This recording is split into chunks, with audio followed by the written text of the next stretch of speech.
What is good, you guys? It's your boy Ghiman Mckinney back here with another video for you today, aka Juice Man, Juice, G Man, G Money.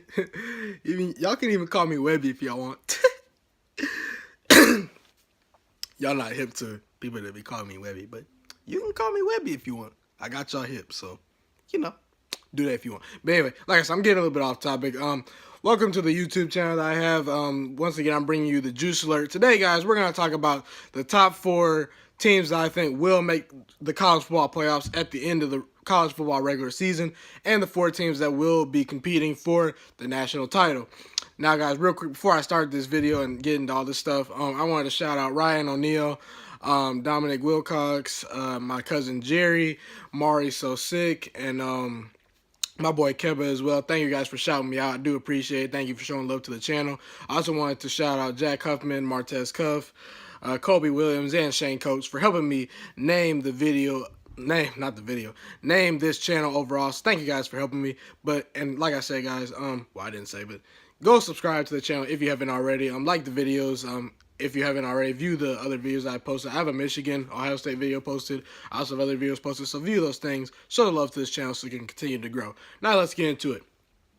I think ultimately the 4 teams that will make the college football playoffs will be Ohio State at number 4, West Virginia at number 3, Clemson at number 2, and Alabama at number 1. Now currently, the College Football Playoff Committee has Michigan, Notre Dame, Clemson, and Alabama as those teams. I don't have a problem with that as of right now. Those 2 of those teams I mentioned, West Virginia, Ohio State, still have a lot to prove. They have some work to do. They have to, win some big games. They might have some teams lose. We're going to talk about all those things, but like I said, guys, those are who I think will be the teams that make it in. Now, as of right now, I have no problem with what the committee has put forward. Michigan, Notre Dame, Clemson, Alabama are the 4 teams right now. Those are the 4 best teams right now. But the key word is right now, okay? But yeah, like I said, all 4 of those teams have great resumes. They're great teams. They've proven it on the field so far, but still a couple more weeks left, So we're going to talk about what's happening. So, let me get my notes. I got Ohio State at number 4. I'm going to start off with them. Like I said, I think Ohio State's going to win out. I think they're going to win. I know they're going to win out. Well, I hope. They're going to win the Big Ten. And they're going to get in as a 1-loss Big Ten champion team. Now, if Ohio State wins out and Notre Dame and Oklahoma win out, I don't think they're getting in because Oklahoma and Notre Dame are already ahead of Ohio State, and Ohio State has 1 bad loss. But I think because Oklahoma and Notre Dame will lose down the stretch, I think Ohio State gets in. I'm going to talk a little bit about that right now. Let's talk about Notre Dame for a little bit. Notre Dame, to me, right now, is definitely one of the 6 best teams in the nation. Right now they're number 3. They should be at number 3 right now. That's where I would have them. But Notre Dame still has a couple tests on their schedule, They play Syracuse this week. That game's at Yankee Stadium. That's key because that's a neutral site game, but it's at Yankee Stadium. So, the thing is, that's in New York. That's where Syracuse is at. You're not telling me that there's not going to be a whole bunch of Syracuse fans at that game. I understand Notre Dame fans travel very well. That is very, very true. But there will be a lot of Syracuse fans at that game. Syracuse also has something going for them. They're playing with house money. Mathematically, they're not eliminated from the playoffs, but let's be real, guys. Are they getting in the playoffs? No. So, they're playing with house money, And like I said, it's a neutral site game in New York where fans will be. And Syracuse is 7th in the country in offense. And, they went toe-to-toe with Clemson and almost beat Clemson. They should have beat Clemson early in the year. Clemson won that game. Clemson was at home, by the way. They won that game 27-23, I believe. But Syracuse is no slouch, like I said. That is a tough test for Notre Dame. And like I said, guys, it is hard for teams to go undefeated in a college football season. Alabama, in all their tenure, have had 1, I believe, undefeated season in their national title reigns. There are 5 national titles that Nick Saban has. Only 1 team's been undefeated. So, it's just hard. Is Syracuse better than Notre Dame? No. But it's hard for teams to go undefeated. Also, I think Notre Dame is in a trap game as well, possibly versus USC at the end of the year, the last game of the year. Now, if I were to pick one of them, I'm saying they're going to lose to Syracuse. I think they'll beat USC. But watch out for that game because USC, they beat Washington State this year. I know they're not a great team this year. They're an average team this year. But they beat Washington State this year. Washington State is ranked number 8 in the nation right now. Notre Dame can beat a good team. I'm sorry. USC can be a good team every now and then. Notre Dame's proven that. But also Notre Dame has struggled a little bit, If you look at some of the Notre Dame games, versus Pittsburgh, Pittsburgh is 62nd in the country offensively, 82nd defensively. Notre Dame won 19-14. That's not a great look for Notre Dame. You shouldn't be struggling versus Pittsburgh. Versus Ball State, a 3-7 team, 113th in the country offensively, 87th defensively. Not a great look. Won 24-16. Vanderbilt, a 4-6 team, offensively ranked 91st, defensively ranked 61st. Notre Dame struggled versus all three of those teams. I think it's going to catch up to Notre Dame. They beat Michigan early in the year. That's a great win. It's going to catch up to Notre Dame. I think they're going to catch a loss.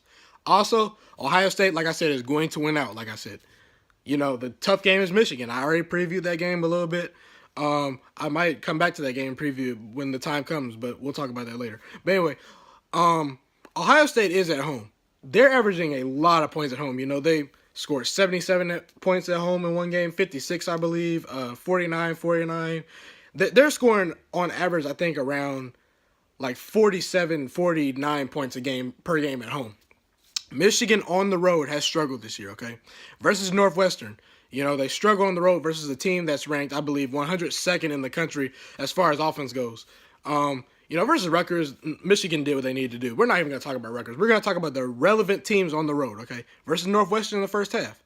Mind you, a team 100th in the country offensively. Now, Michigan's defense is top 4, no doubt. But Northwestern came out swinging versus them. They scored 17 unanswered points right off the bat. Michigan was down 17-7 at the half versus Northwestern. They ended up winning that game 20-17, but you're not going to beat Ohio State and Columbus scoring just 20 points and coming out looking flat like that and things of that nature. Also versus Michigan State, Michigan State's a decent team. They were ranked number 18th recently. Ohio State just beat them. That's a great win for Ohio State, by the way. Ohio State has decent wins, too. They beat Penn State on the road by 1 point. They were down 13 with 7 minutes left. Came back, beat Trace McSorley in Penn State. Great win. Penn State was the 8th ranked team in the country at the time. Trace McSorley never lost a home game. Ohio State beat him at home. They held him to 1 of 10 on third down. And like I said, back to Michigan State. Ohio State dominated Michigan State in Michigan State. I know the game was close for a while, but if you watch the game, Ohio State in certain phases was pretty good. They ran the ball pretty well versus Michigan State. Michigan State is the number 1 rush defense. Ohio State ran on them for 140 yards. Michigan State on average is allowing 76 rush yards per game. So Ohio State can run it versus good run teams. And Michigan, versus Michigan State, it's kind of similar to the Ohio State game. Ohio State beat Michigan State a little more than Michigan did, but it was 7-7 with 3 minutes left. And keep in mind, that Ohio State's at home. Michigan was on the road for this game, so they're going to be traveling on the road, so you have to look at it that way. Like, it was 7-7 at one point. Michigan pulled away, won 21-7, but let's be real, guys. Like, they struggled offensively in that game. Like I said, in relevant road games, Michigan this year has struggled. They've averaged 19 points per game on offense. Their defense has traveled pretty well, but 19 points per game on offense on the road versus relevant teams, including Notre Dame, who they lost to. That was a close loss, but you got to look at the way they played. Brandon Wimbush was a starting quarterback for Notre Dame at the time, and he's got 4 touchdowns and 6 interceptions on the year. There's a reason why he's benched right now. And, he looked pretty good versus Michigan. I thought Michigan was going to win that game, but they didn't. And, at the half, it was 21-10. Notre Dame. Now Michigan came back and the game ended up being 24-17, but they came up short. So, like I said, Michigan just has not started great on the road. And in no way am I going to indict Michigan's defense. They're clearly a top 4 defense in the nation right now, but they have not faced adversity yet as far as facing opposing quarterbacks. The Northwestern quarterback, Clayton Thorson, 12 touchdowns and 12 interceptions, 59% completion percentage. Not very good. Brian Lewerke at Michigan State, 54% completion percentage, 8 touchdowns, 9 interceptions. Not great. Brandon Wimbush, I already talked about him. He's completing about 53% of his passes. He's already benched. Not great. Wisconsin, quarterback, 17 touchdowns, 8 interceptions, 58% completion percentage. That's decent. But look at Dwayne Haskins. Even Trace McSorley is only completing 53% of his passes. But look at Dwayne Haskins, Ohio State quarterback. He is completing 69% of his passes, thrown for 33 touchdowns and 6 interceptions. If you don't think Dwayne Haskins is one of the 5 best quarterbacks in the nation right now, you have not been watching college football close enough. He clearly is one of the 5 best quarterbacks in the nation. He's going to be in New York for the Heisman race. He's probably not going to win it, but, that's a different story. He's great. If anybody can exploit Michigan's defense, it's Dwayne Haskins and Ohio State receivers. I'm not indicting Michigan for their defense, saying, their defense is only good because they play bad quarterbacks. No, they've done what they need to do versus these quarterbacks, except pretty much Brandon Wimbush. But if anybody can exploit some of those matchups versus Michigan and at least do good versus their defense, it's Dwayne Haskins. And Ohio State at home is scoring points in bunches. Michigan on the road struggles to score points at home. That is why I think Ohio State will be the 4th team in the playoffs. And like I said, Notre Dame's going to lose a game, I believe. So Ohio State gets inserted in. 3rd team, West Virginia.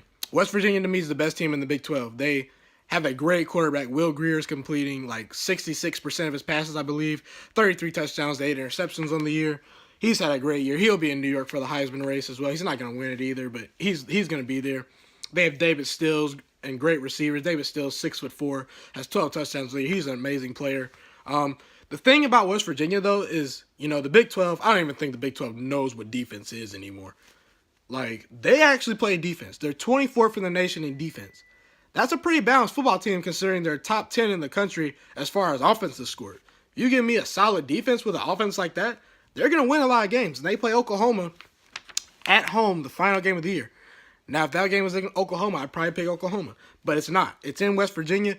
West Virginia at least can limit Kyler Murray and some of those receivers on Oklahoma. Oklahoma's defense, which is ranked 83rd in the country, is not stopping Will Grier in that West Virginia offense at all. They will score points in bunches. And, like I said, Oklahoma 83rd in the country offensively. They fired their defensive coordinator. It's not worked out because they're still giving up 46 points to Texas Tech, 47 to Oklahoma State. Versus Texas, they gave up 48 and a 1-point loss. West Virginia does have one loss, but it's on the road to Iowa State, another ranked team. A little bit worse loss than Oklahoma. That's why they're ranked a little bit lower than Oklahoma right now. But West Virginia beating Oklahoma when they're at home will have them jump over Oklahoma. And in the Big 12 title game, because that's a play-in game for the Big 12 title game, Oklahoma will be out of that game if they lose to West Virginia. Versus Texas on a neutral site field, give me West Virginia all day. They're going to win that game by about 10 points. Texas had their best chance to beat West Virginia early in the year. In Texas, it was a 42-41 game. They barely lost, but let's be real, guys. Texas played as good as they could have played all year. They still lost. On a neutral site field where it's not with their home crowd, West Virginia will take care of Texas. They're already ranked ahead of Ohio State, so there's no reason why I think the committee would put them below Ohio State, even if Ohio State beats Michigan, which I think they will, and they'll win the big title over Northwestern, who's an average team at best. I think West Virginia is going to be number 3 if they win out. So I got Ohio State at 4, West Virginia at number 3. West Virginia will play Clemson, I believe. Clemson's the second best team in the nation currently. In all honesty, I'm kind of leaning toward picking Clemson to win it all to some degree. But, I have to think about that a little bit. But, Clemson, if they miss the playoffs, I'm going to be shocked. They have the easiest road to the playoffs. The ACC is terrible. The team that they'll face in the ACC title game will be Pittsburgh. I already talked about Pittsburgh a little bit. They're not a great team. They're 6-4. They're decent at best. Clemson will roll in that game easily, okay? Clemson is, ever since they've inserted Trevor Lawrence into the lineup over Kelly Bryant, their offense has opened up a lot more. And over their last 5 games, they're averaging 54 points per game, and they're allowing 11 points per game. Clemson, to me, has the best defense in the nation. I know Michigan's defense is very good. Alabama's too, but I think Clemson, because their D-line with Dexter Lawrence, Cleveland Farrell, Christian Wilkins, Xavier Thomas, a true freshman coming in there, they had the best defense. In the ACC, they got no one to challenge them. Their toughest test was Syracuse. They passed that test barely. But Clemson, I think, was a different team back then. They barely beat Texas A&M on the road. Texas A&M, a decent team. Hard to play up in Texas A&M, over 100,000 people there. But, like I said, Clemson, these past 5 games, they've been annihilating teams. And give me Clemson in a weak conference where NC State, they beat NC State 41-7. NC State was overrated to begin with. But they did what they need to do versus overrated teams. You're going to play an overrated team, blow them out. That's what Clemson did. They also beat Boston College on the road 27-7. Boston College isn't all that good, but they did what they need to do there. Clemson's going to roll. They're going to win the ACC. They're in. Alabama is the last team I have in at number 1. Well, I should say the first team, but you get what the point is. Back-to-back weeks, Alabama has shut out opponents. Now, like I said, I think LSU, there's a lot of overrated teams this year, in my opinion. LSU and Mississippi State are very overrated offensively. Their offense sucks, okay? Mississippi State defensively is very good, and so is LSU, but they have no offense to exploit Alabama's problems on defense. Alabama gave 31 points to Arkansas, 23 to Texas A&M, so it's not the traditional Nick Saban defense, but it's crazy because statistically, they're the best defense in the nation. Now, I think that's a little bit inflated by some of the teams they played that have lack of offense, and no one's been able to exploit those issues other than Arkansas in the second half, I guess. But, you know, Alabama's going to roll. They got the best player in college football, Tua Tagovailoa. I think he has like 28 touchdowns and 2 interceptions, a pass rating of over 200. That's crazy. He's going to break Baker Mayfield's efficiency rating in college football this year. That's crazy. Just a year ago, Baker Mayfield broke that thing. Tua's probably going to break it this year. You know, he has been a little bit banged up, but Georgia's going to face Alabama in the SEC title game. Give me Alabama over them. It's going to be very close because Georgia, they're ticked off after last year, you know. But like I said, Jake Fromm and their offense just doesn't have the personnel and scheme to exploit Alabama. You have to be Alabama throwing the ball downfield. I don't see Jake Fromm being a Deshaun Watson where he can drop back, throw for 400 yards versus Alabama and run for first downs too. Now, Georgia's running game is pretty good, but like I said, Alabama has some of the best wide receivers too. DeAndre Baker, to me, of Georgia is the best cornerback in college football, but he can only do so much. There's too many great receivers. I think Alabama wins a very close game, though. I think Georgia can exploit Alabama on defense because they have a solid offense, and that's the best offense Alabama will face up to that point, the first time they'll face adversity. But give me Alabama in that game. So, like I said, guys, that's pretty much it for this video. I got Ohio State in, West Virginia in, Clemson in, Alabama in. Comment on this video. Tell me why I'm wrong. Tell me why I'm right. Like this video too. If you like this video too, share it with your friends. Subscribe to the channel if you haven't already. It has been your boy, Ghiman.